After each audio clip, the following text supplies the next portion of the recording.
السلام عليكم، كي دايرين؟ لاباس عليكم ومرحبا بكم معايا في فيديو جديد ووصفه جديده ان شاء الله. اليوم غادي نوجد معكم الطنجيه في الكوكوط.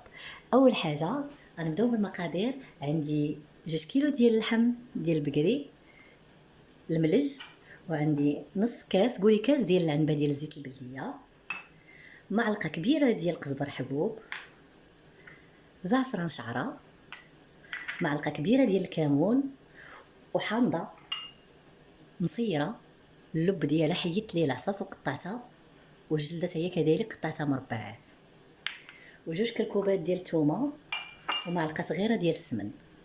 اول حاجه غادي نشد هاد الزعفران نديرو مع الزيت،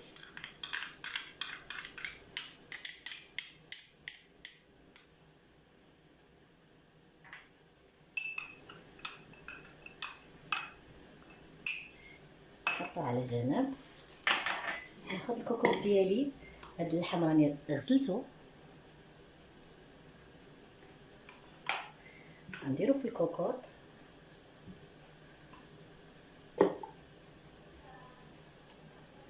الكميه اللي بغيتو. غادي ندير 2 كركوبات ديال الثومه، غنخليهم هكا صايمين، الحامض مصير، الجلده واللب تتحيدوا ليهم العصف،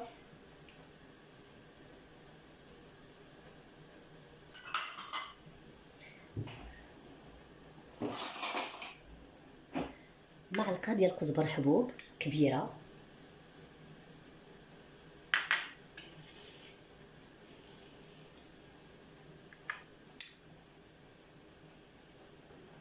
ومعلقه ديال الكمون كذلك كبيره،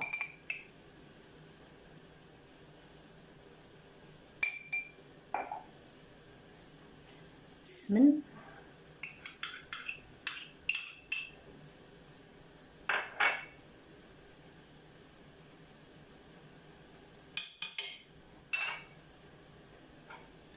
وغادي ناخذ هاد الزيت اللي خلطت فيها الزعفران غادي نضيفها،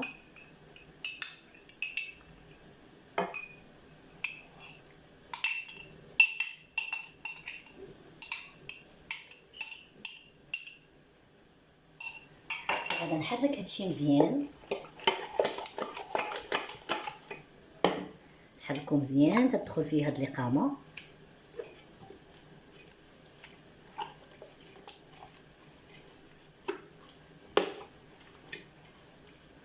وغادي نضيف ليه بهاد الكاس اللي درت فيه الزيت، غادي نضيف نص كاس ديال الماء،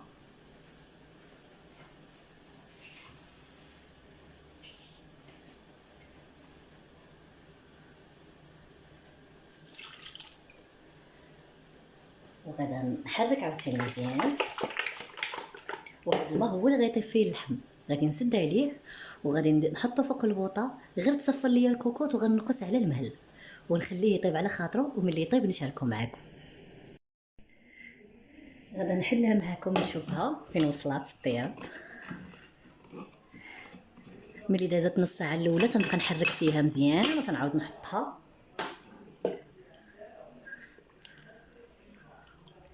هانتو باقي فيها شويه المرقه، غادي نردها طيب، خاصها تنشف وتختار ليها المرقه ديالها، وملي نحطها نوريها لكم ان شاء الله.